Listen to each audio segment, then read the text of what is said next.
শ্রোতা বন্ধুরা, আপনারা উড়ান পর্বে রয়েছেন। আমাদের সাথে এই মুহূর্তে রয়েছেন assistant professor, department of physics, Bethune college, Kolkata, doctor রাখি পাল। ম্যাডাম, আপনাকে স্বাগত আমাদের এই উড়ান। আপনাদের ধন্যবাদ জানাই আমাকে এখানে ডাকার জন্য এবং অংশগ্রহণ করার সুযোগ করে দেওয়ার জন্য। ধন্যবাদ। যদি একটু জানতে চাই, প্রকৃতি আমাদের কতটা ভালো রেখেছে? আচ্ছা, এবারে বলি, এই যে আপনি আমাকে এইমাত্র প্রশ্ন করলেন ভালো আছি, এই ভালো আছি প্রশ্নের উত্তরটা কিন্তু অনেকটাই আমাদের প্রকৃতি বা অর্থাৎ বলা যেতে পারে ঋতু পরিবর্তনের সাথে সমানুপাতিক।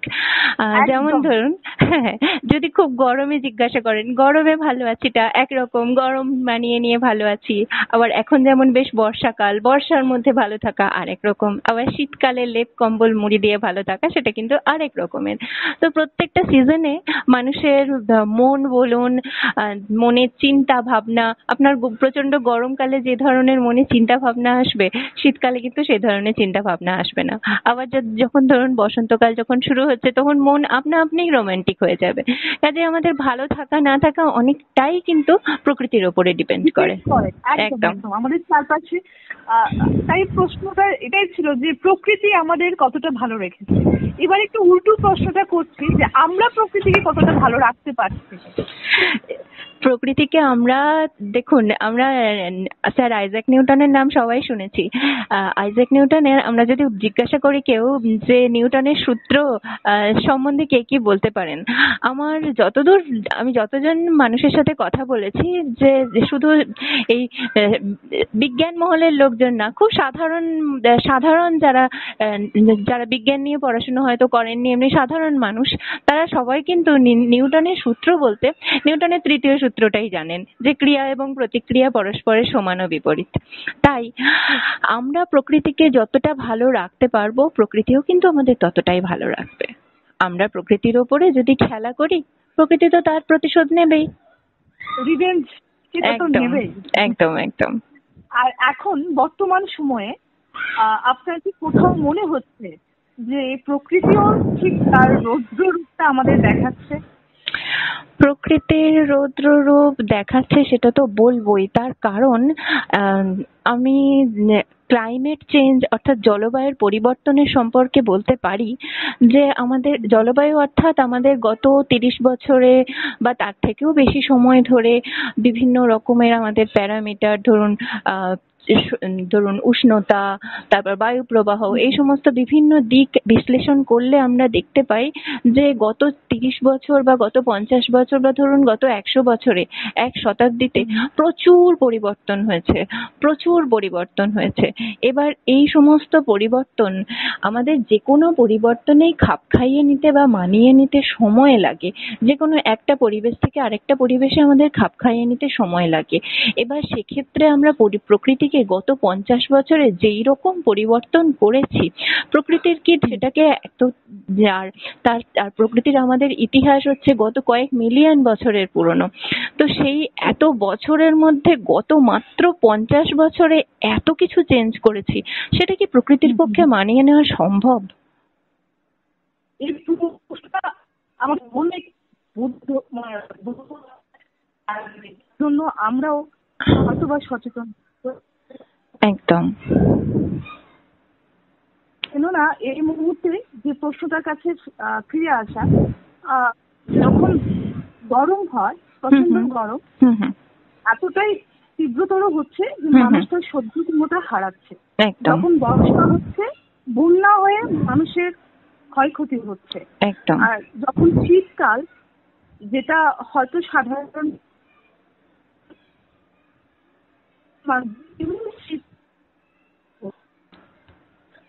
কোথাও ব্যালেন্স আমরা হারিয়ে ফেলছি, প্রকৃতি হারিয়ে ফেলছে। এবার বিষয়টাতে আসা, যেহেতু বর্ষাকাল, মাঝে মাঝে আমাদের সাইক্লোনের মুখোমুখি হতে হয়। প্রায় এমন সময় থাকে যে বৃষ্টির সাথে ঝোড়ো হাওয়া হবে বা সাইক্লোন হবে, এবার এই সাইক্লোনের সম্পর্কে আপনার কাছ থেকে যদি সংক্ষেপে কিছু জানতে পারি। আচ্ছা, সাইক্লোনের আগে আমরা বলতে চাই যে নর্মাল যে আমাদের মৌসুমী বায়ু যার প্রভাবে বৃষ্টিপাতটা হয়, সেই মৌসুমী বায়ু আমাদের ভারতবর্ষে কিন্তু দুবার আসে মানে বলতে গেলে একবার দক্ষিণ পশ্চিম দিক থেকে অর্থাৎ কেরালা উপকূল দিয়ে যখন প্রথমে ঢুকে প্রথমে নর্থ ইস্টের দিকে যায়, সেটা জেনারেলি জুন থেকে সেপ্টেম্বর অবধি হয়। সেটা ওই দক্ষিণ পূর্ব মৌসুমী বায়ুর প্রভাবে একবার বৃষ্টি হয় জুন থেকে সেপ্টেম্বর।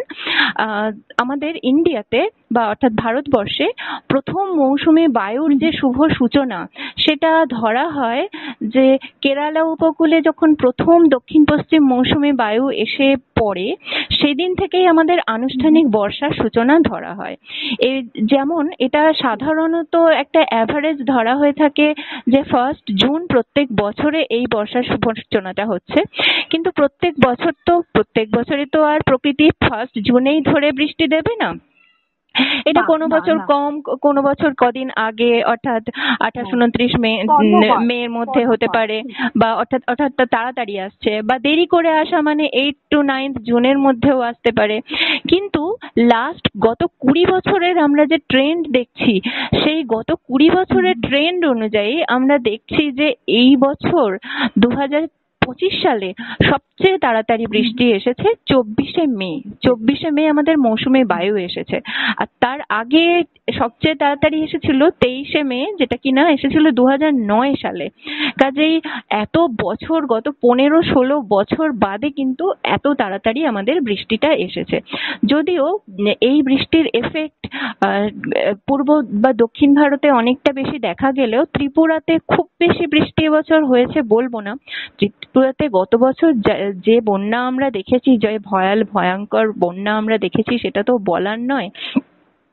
আর এই বছর সেই তুলনায় বৃষ্টিটা ত্রিপুরাতে একটু কম। এবারে বলি যে এই বৃষ্টিটা কেন হচ্ছে, বা আপনি যেটা সাইক্লোন বললেন, সেই সাইক্লোনের সম্বন্ধে একটু বলি। এগুলো একটু জলবায়ুগত কয়েকটা প্যারামিটার আছে, একদম কয়েকটা জিনিস আছে। একটা হচ্ছে এল নিনোর সাথে কিন্তু এলডোরাডোর কোনো সম্পর্ক নেই। এল নিনো সাউদার্ন অসিলেশন বা ENSO, এটা হলো একটা জলবায়ুর রিলেটেড একটা ঘটনা, যেটা হচ্ছে সমুদ্র স্রোত। আমরা জানি যে সমুদ্রের মধ্যে কোনো জায়গায় খুব ঠান্ডা সমুদ্র, বা ধরুন কোনো জায়গায় সমুদ্রের টেম্পারেচার খুব ঠান্ডা, বা কোনো জায়গায় সমুদ্রের উষ্ণতা খুবই গরম, এবার নরমাল থাকে।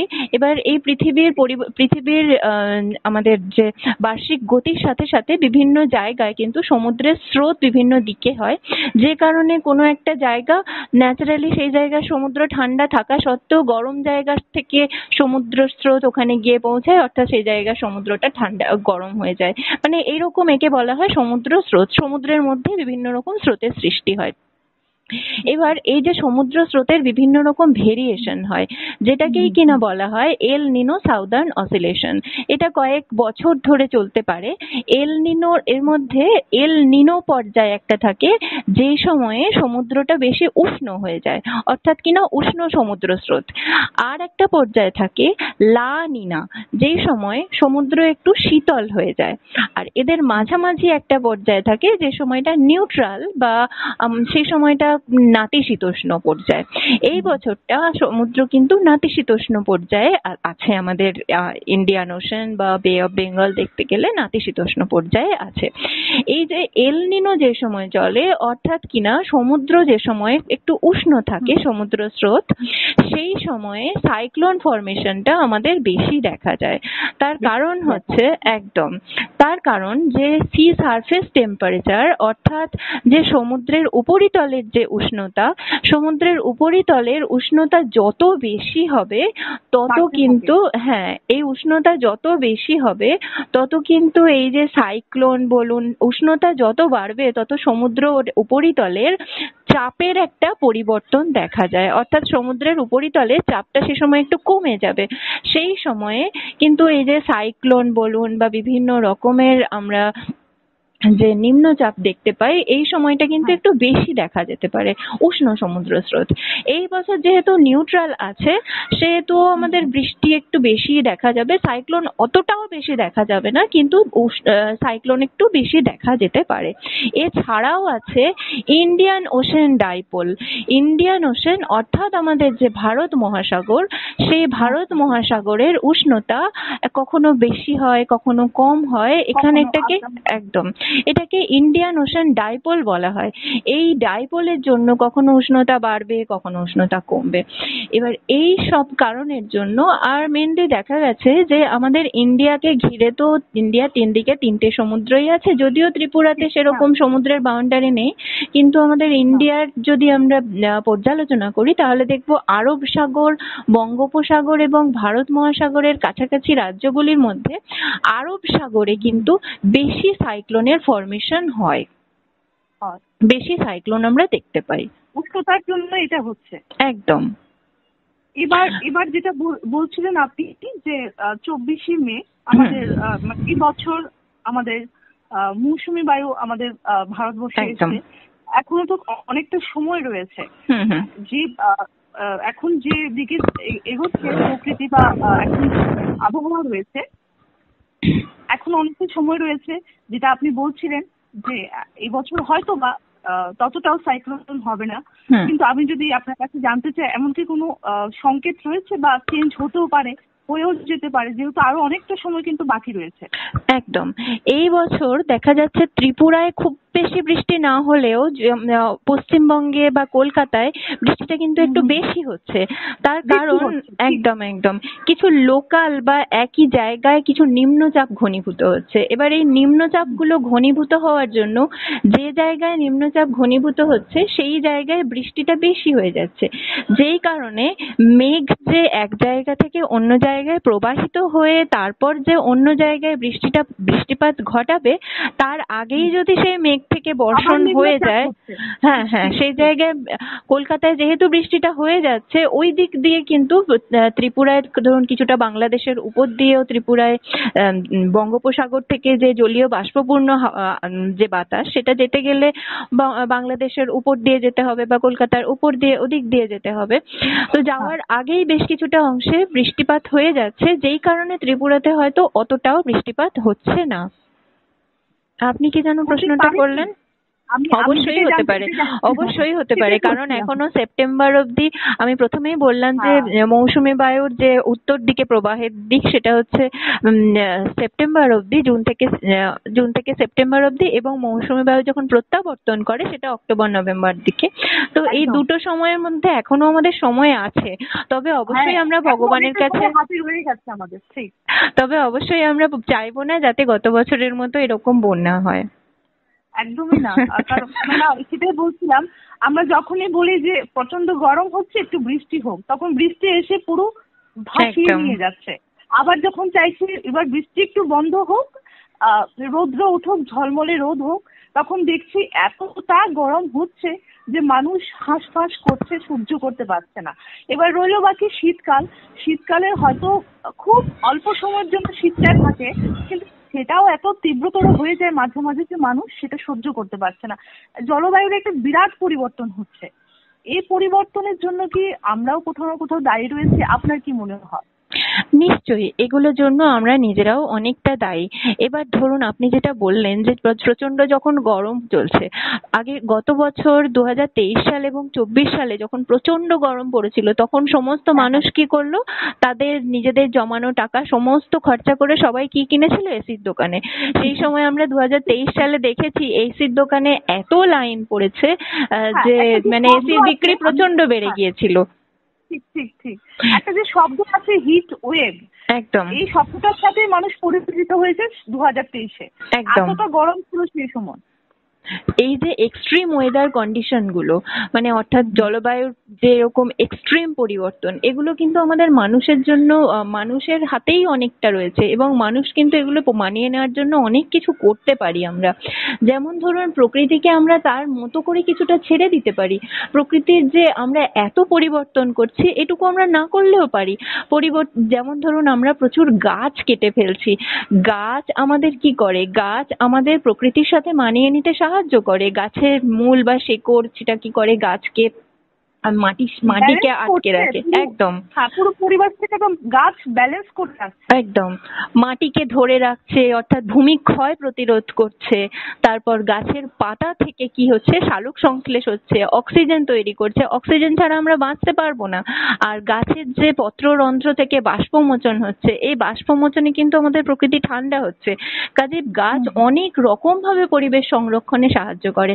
আমরা যে এই যে গাছ কেটে ফেলছি, গাছ কেটে ফেলার ফলে আমরা এই যে কয়েক বছর ধরে দেখছি যে ক্রমাগত ভূমিধ্বস হয়ে যাচ্ছে, অর্থাৎ কিনা ল্যান্ডস্লাইড। ত্রিপুরাতেও অনেক আমরা ভূমিধ্বস দেখছি।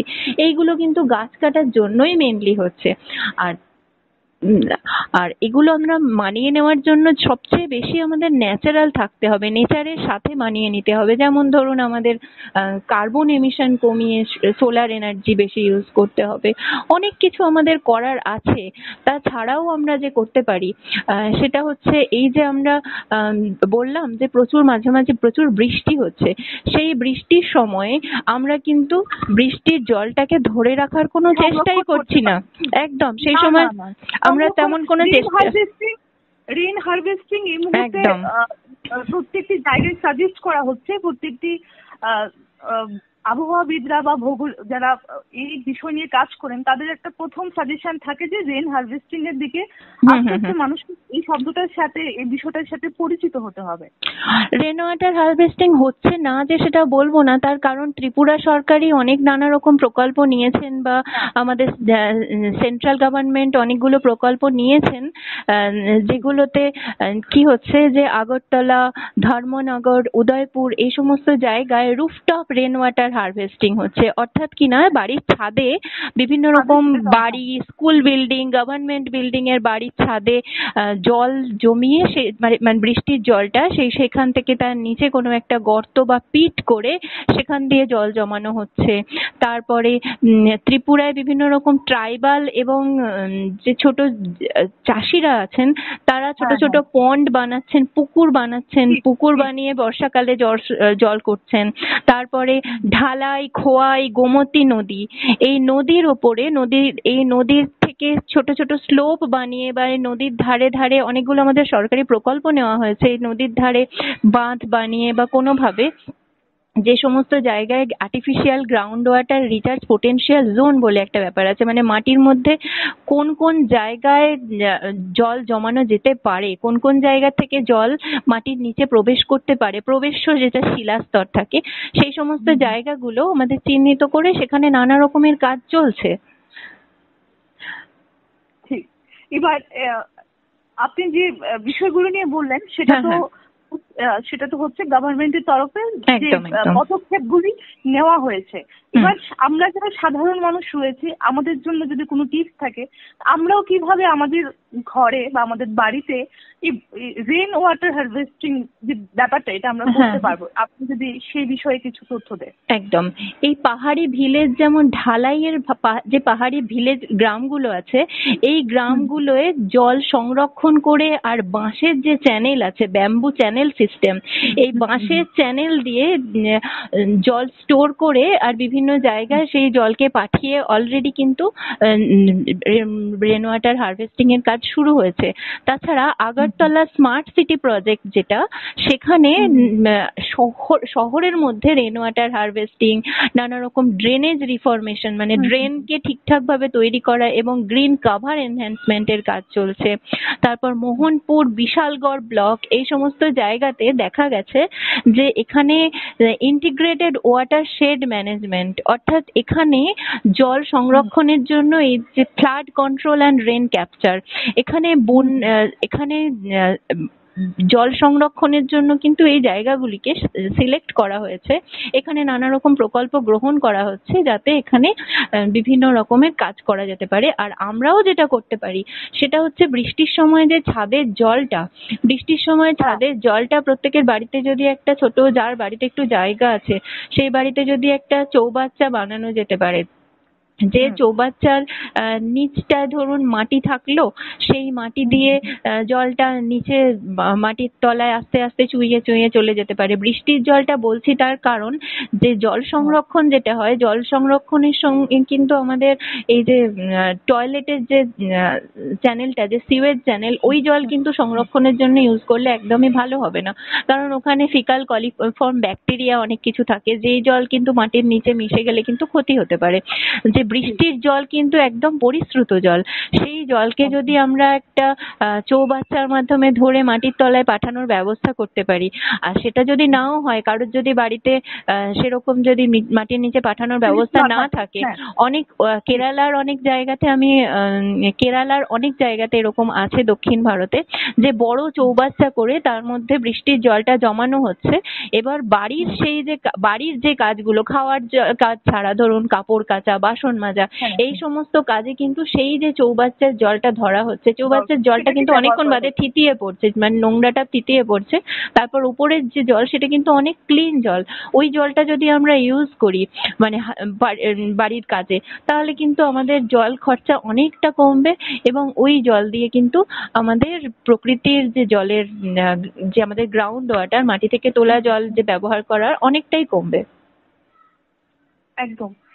আর সব থেকে বড় ব্যাপার হচ্ছে প্রকৃতির যে ভারসাম্য হারাচ্ছে, সেটা কিন্তু এই মুহূর্তে আমরা প্রত্যেকেই কিছুটা হলেও টের পাচ্ছি। তাই আমাদের এখন থেকেই সেই ব্যবস্থাটা আমাদের করতে হবে যাতে আগামীতে আমাদের এর থেকে বেশি আর সমস্যা পোহাতে না হয়। নতুন নতুন যে বিষয়গুলো আপনারা ইন্ট্রোডিউস করাবেন আমাদের, সেগুলো আমাদের মানতেই হবে। খুব বড় করে না হলো ছোট ছোট জায়গাও আমরা কিন্তু সেটা সংরক্ষণ করে রাখতে পারি আমাদের বাড়ি ঘরে। একদম।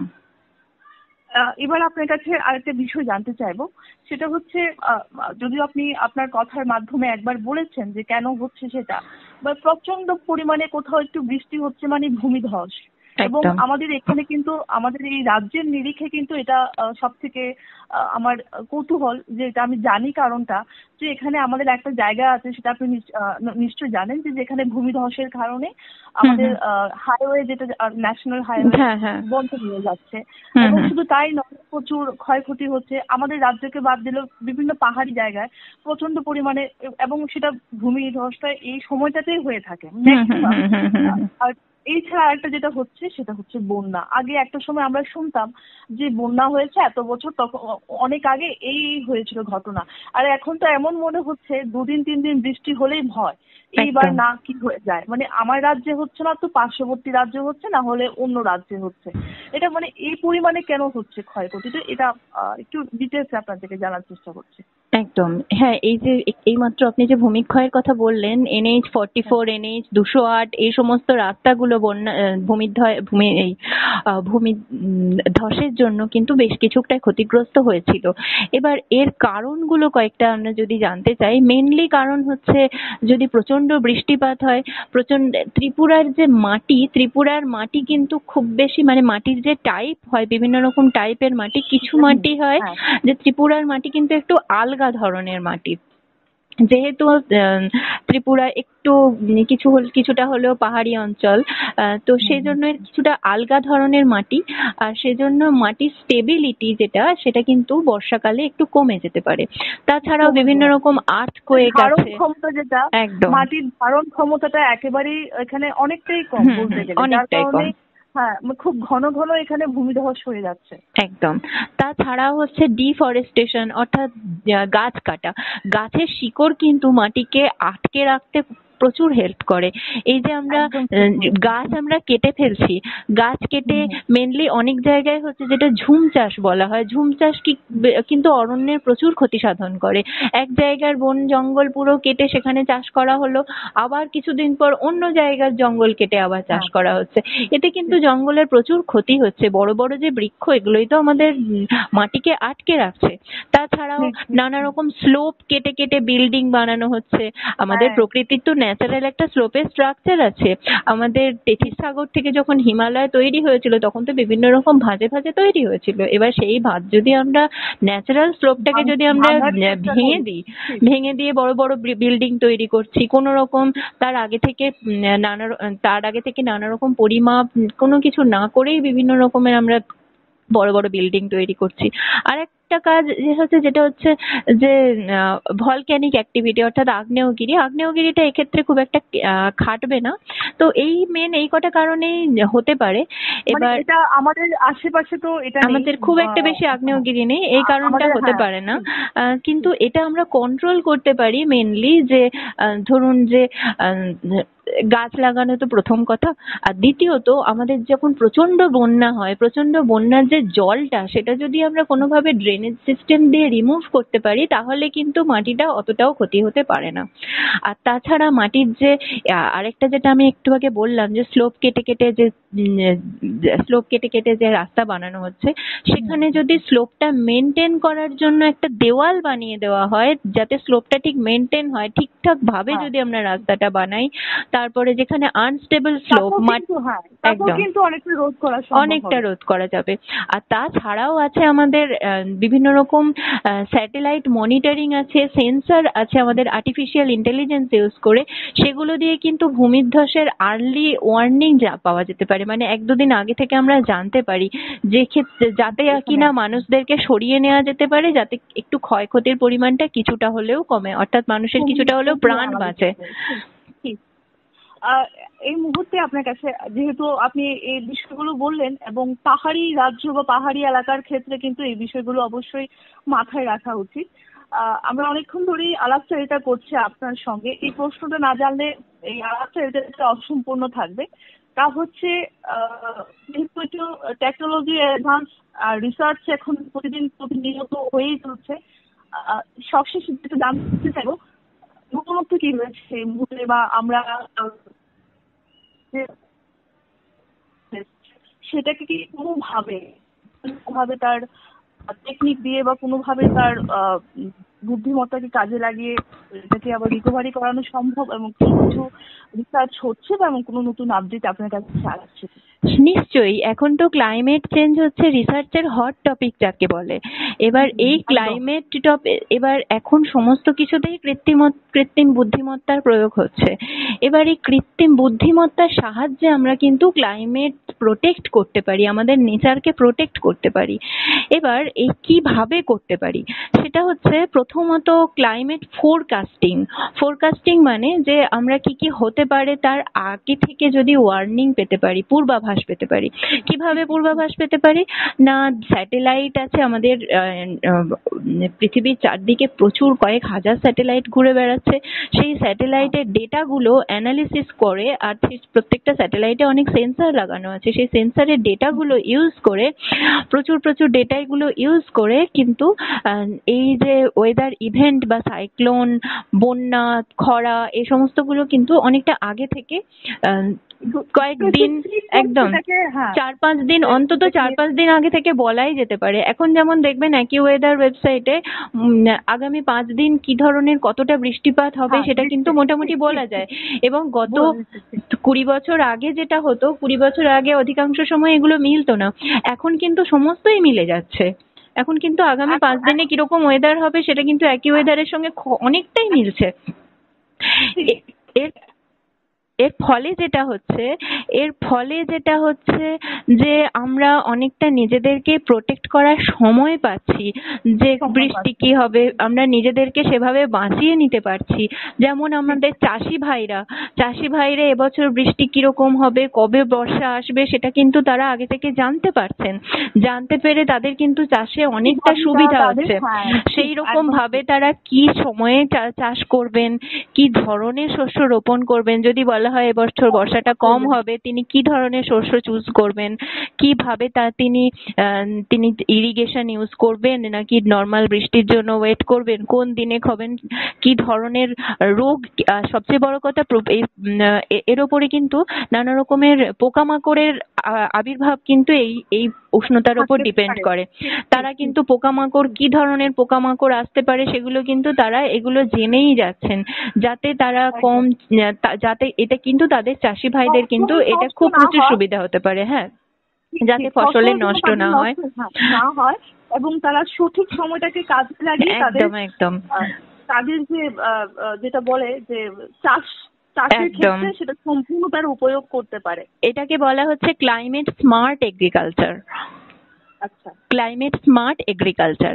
এছাড়াও আছে যে আমরা যে রিনিউয়েবল এনার্জি অর্থাৎ কিনা সৌর শক্তি, বায়ু শক্তি, এই সমস্তগুলো কিন্তু যেখানে ইউজ করা হয় এখন অনেক জায়গাতে কিন্তু যে কার্বন এমিশন অর্থাৎ কার্বন মানে আমাদের যে ফসিল ফুয়েল অর্থাৎ কিনা জীবাশ্ম জ্বালানি, যেটা কয়লা এবং পেট্রোলিয়ামের ব্যবহার আমাদের এখন কমানোর খুবই চেষ্টা চলছে, যাতে কিনা কার্বন যত এমিশন কমবে তত আমাদের গ্রিন হাউস এফেক্ট অর্থাৎ কিনা বিশ্ব উষ্ণায়নের প্রভাব অনেকটা কমবে।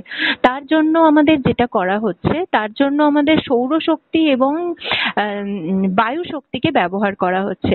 এবার এই সৌরশক্তি এবং বায়ু শক্তির ব্যবহারেও কিন্তু আর্টিফিশিয়াল ইন্টেলিজেন্স অর্থাৎ কৃত্রিম বুদ্ধিমত্তার প্রয়োগ করা হচ্ছে। কোন জায়গায় বেশি সানলাইট আসবে, কোন জায়গায় বেশি বায়ু শক্তি আসবে, সেইগুলো কিন্তু এআই দিয়ে অর্থাৎ আর্টিফিশিয়াল ইন্টেলিজেন্স দিয়ে আগে থেকে আমরা জেনে ম্যাপিং করে ঠিক সেই জায়গায় সোলার সেলটাকে বসাবো বা সেই জায়গাতে আপনার বায়ু কলটাকে বসাবো, উইন্ড মিলটাকে বসাবো, সেইভাবে কিন্তু মনিটর করা যাচ্ছে এআই দিয়ে, বা সেই দিকে আমি মুখ করিয়ে রাখবো। আগে থেকে আমি জানতে পারছি যে কোন দিকে আমি মেশিনটাকে বসালে যে আমি সবচেয়ে বেশি এফিসিয়েন্সি পাবো। এই জিনিসগুলো কিন্তু আমরা আগে থেকে জানতে পারছি। জানতে পেরে কিন্তু আমাদের কার্বন এমিশন অর্থাৎ কার্বন ফুটপ্রিন্ট কিন্তু অনেকটা কমানো যাচ্ছে। আপনার কাছ থেকে এতটা সুন্দর বিস্তারিত ভাবে আমরা তথ্য পেয়েছি, তাতে আরো একটা জিনিস আছে যে এআই দিয়ে আমরা আরো কি করতে পারি। যেমন ধরুন এই ইললিগাল ডিফরেস্টেশন অর্থাৎ যে লুকিয়ে যে এই গাছ কাটা হচ্ছে বা কোথায় বনে জঙ্গলের মধ্যে দাবানল লেগেছে, এগুলো কিন্তু স্যাটেলাইট ইমেজিং দিয়ে জানা যাচ্ছে। স্যাটেলাইট থেকেই কিন্তু আমরা জানতে পারি কোথায় অ্যামাজনের জঙ্গলে আগুন লেগেছে, এই সমস্তগুলো কিন্তু আমরা স্যাটেলাইট ইমেজ থেকে জানতে পারছি। এই সমস্ত জিনিসগুলো জানতে পেরে কিন্তু আমরা তত তাড়াতাড়ি কুইক অ্যাকশনটা নিতে পারছি। অনেক জায়গাতেই এরকম কৃত্রিম বুদ্ধিমত্তা ইউজ করে কিন্তু আমাদের জঙ্গলকে সুরক্ষিত রাখা যাচ্ছে। তাছাড়াও আমাদের যেখানে ভূমির ধস প্রবণ এলাকার মধ্যে কিন্তু আমাদের এই কৃত্রিম বুদ্ধিমত্তাকে ইউজ করিয়ে সেরকম ভাবে বিল্ডিং বানানো চলছে, এনার্জি এফিশিয়েন্ট বিল্ডিং। যেখানে এনার্জি এফিশিয়েন্ট বিল্ডিং, যেমন ধরুন আমাদের জাপানে এমন ধরনের বিল্ডিং বানানো হয়েছে বিভিন্ন রকম টেকনোলজি ইউজ করে, সেখানে কিন্তু ভূমিকম্প হলেও ভূমিকম্পে কিন্তু বাড়ি সেরকম ভাবে ক্ষতিগ্রস্ত হবে না। এবার একদম আমাদের এখানেও কিন্তু অনেক সেরকম প্রচেষ্টা চলছে, যদিও এখন খুবই এই লেভেলে খুবই, হ্যাঁ, কিন্তু সেগুলো এখন কিন্তু সেগুলো চলছে। এগুলো সমস্ত ডিজাইনিং গুলো কিন্তু আর্টিফিশিয়াল, একদম ডিজাইনটা কিন্তু আমাদের অ্যাপ্লাই করতে হবে, আমাদেরকে অ্যাকসেপ্ট করে আমাদেরকে এগিয়ে যেতে হবে। কারণ আমরা জেনে গিয়েছি যে প্রকৃতি তার ব্যালেন্স যখন হারিয়ে নিয়েছে, আমাদের যে কোনো রকমের সিচুয়েশনের জন্য আমাদের প্রস্তুতি থাকতে হবে, আর তার জন্য আমাদের প্রিকশন রয়েছে, সেগুলো আমাদের অ্যাকসেপ্ট করতেই হবে। আপনাকে অসংখ্য ধন্যবাদ। আপনি এতটা সুন্দর করে বিস্তারিত তথ্য তুলে ধরেছেন, যাতে আমাদের প্রতিদিনকার যে বিষয়গুলোর সাথে আমরা প্রকৃতির সাথে আমরা দেখছি সকাল থেকে রাত পর্যন্ত, অনেক অজানা প্রশ্নের উত্তর আপনার কথার মাধ্যমে আমরা পেয়েছি। আপনাকে অসংখ্য ধন্যবাদ এবং আরো একবার অভিনন্দনও জানাবো, আপনি আমাদের এই পুরো অনুষ্ঠানটাকে এতটা সুন্দরভাবে সফল করে তুলেছেন। আপনাদেরকেও ধন্যবাদ জানাই। আর আশা করছি আগামী কোনো এক পর্বে এভাবে আপনার সাথে আমরা কথা হবে, আমরা পৌঁছে যাব আপনার কাছে আরো অনেক অনেক তথ্য জানতে। ধন্যবাদ। ভালো থাকবেন। আপনারাও ভালো থাকবেন। আজকের এই উড়ান পর্বের আমাদের যিনি অতিথি ছিলেন, assistant professor, department of physics, Bethune college, Kolkata, doctor রাখি পাল।